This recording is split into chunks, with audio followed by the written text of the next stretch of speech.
Dr. Owenbrink with Appalachian Wellness. What are these 12-step programs that we keep hearing about? What do they do and how do they work? We'll review this during this discussion.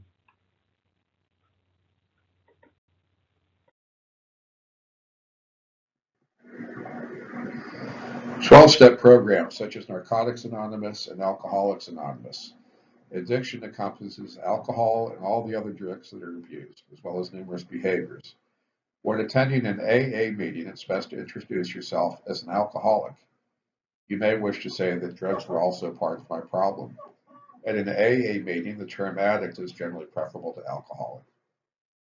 Again, the middle of the road term, I'm an alcoholic and drugs are part of my problem, works well in the AA meetings.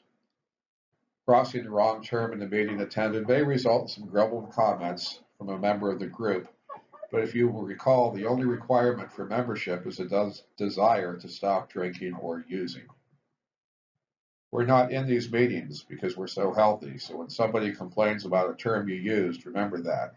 We're there because we're not all there. There are a variety of other 12-step meetings. There's meetings for sex and love addicts, Sex and Love Addicts Anonymous, Sex Addicts Anonymous, Overeaters Anonymous, Gamblers Anonymous. There are also meetings for the loved ones of the addicted. These meetings often will end with Anon, Al-Anon, Alateen, Narc-Anon, adult children of alcoholics, and CODA, Codependence Anonymous. Codependence is the term used for those who exhibit enabling behavior. This is a form of behavior meant to be helpful, but in the long run is actually harmful for the alcoholic or the addict. This can be thought of as another expression of addiction. That other person is hooked on the emotional state of the addict. They're very enmeshed and codependent on each other. An easy example would be the spouse calling in sick for the hungover alcoholic or addict so he or she does not get in trouble at work. The line between helpful and enabling is a very thin line that seems to move over time. It's very helpful to have another person who is not emotionally invested, a sponsor in the Anon program, to help the addict or the loved one of the addict to navigate and determine the best course of action in various aspects of the disease of addiction, codependence, and the interaction with their beloved.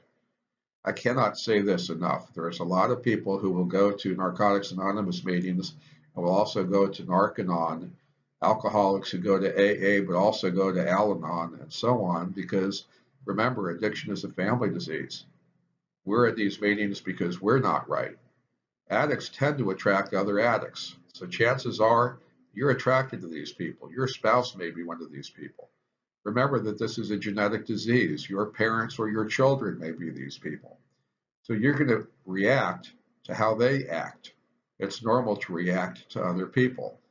When your reactions are not healthy, it's nice to have somebody who's not emotionally invested in the relationship to be able to give you a little bit of an additional look, another perspective at how things are going with you and your loved one. These meetings for their loved ones also have their own 12 steps, their own sponsors for the family to work with. Attending a 12-step meeting, there will be the meeting before and the meeting after the meeting where folks hang out and chat. This is an ideal time to share what's going on in the newcomer's life. It's a great time to discuss problems, concerns, and plans to resolve the issues. The newcomer may come in and share with some of the experienced folks in the group, hey, here's what's going on with me, and here's what I plan to do about it. And of course, it may be an absolutely, totally crazy and off-the-wall solution because remember, we've got our distorted perceptions. We're doing the best we can to make decisions with these distorted perceptions. So after the other people standing around pick themselves up off the ground and stop laughing, then they may be able to give you some truly good advice that you would probably not have thought of any other way.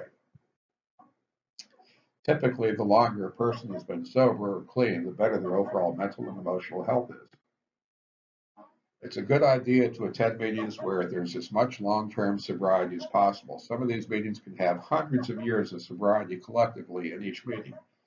If you've got 20 attendees with 5 years of sobriety each, that's 100 sober years. Same as 5 attendees with 20 years sobriety each. Ideally, the most long-term sobriety is the one that's preferred. Often there's more long-term sobriety in AA meetings than there will be in NA meetings. That's not an absolute, but it is seen. At the same time, triggers to relapse will be different between the two groups. There will be differences between addictions to various substances and activities. It's best to include the meeting best suited to any given person's predominant addiction, but it might not be a bad idea to dip your toe into some of the other meetings from time to time as well. Many folks have multiple addictions. Remember, if you're an addict and you prefer using, say, heroin, you still cannot safely drink. You can likely cross-addict. Cross-addiction refers to stopping the use of one addiction only to pick up on another. When an addict stops using a certain drug, that does not mean it's okay to use other emotional or mind-altering substances or behaviors.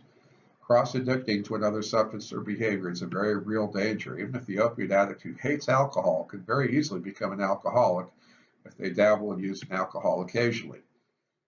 Those addiction circuits we talked about earlier in your brain, they're still there. The dopamine feel-good transmitter is still ready to be released in the nucleus accumbens. It's still the final common outcome neurotransmitter for all of these addictive behaviors and substances. Remember that. As important as meetings and sponsorship are, they wouldn't be much good without the full 12 steps of the recovery program.